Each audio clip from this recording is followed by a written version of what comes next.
جرګه چې د پښتنو پخوانی دود دی او په ډیری سیمو کې لوی شخړې او دښمنۍ ورباندې حل او د تل لپاره په دوستۍ بدلې شوي دي چې ښه بیلګه یې د میدان وردګو ولایت چک ولسوالۍ کې د دوه کورنیو ترمنځ دښمني په دوستۍ بدلیدل دي.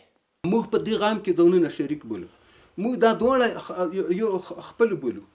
په دې کې موږ تاسو ته جانبین ته ده د ما د خدا بشارت چې الله به تاسو ته غوټ اجر په دې کې کوي. الله تعالی د خیر درکړي چې تاسو دا ومنله او الله تعالی د توفیق درکړي چې عمل پې وکړه، په دوی کې کومه بیا تخطي ونه کړه.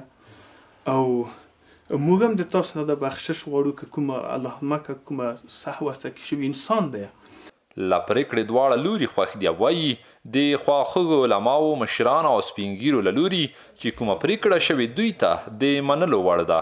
چک د بندي چک ولسوالۍ د قدرمنو سپین ږیرو او متنفذینو څخه ډیر خوښ او خوشحاله یو چې کومه معضله زموږ په جانبینو په مابین کې واقع وه، تاسو خپلې هغه اسلامي او دیني او د ورورولۍ هڅې کړې وې، موږ ته د مننو وړ دي. او کومه پرېکړه چې شوې وکالتا موږ د خپل جانب نه هغه منلې ده او غاړه ورته ایږدو.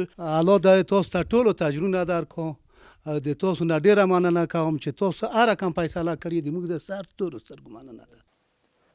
د ویلو ده چې د اسلامي امارت په راتګ سره په هیواد کې د قومونو او کورنیو ترمنځ د کلونو دښمنۍ په دوستۍ بدلې شوي دي.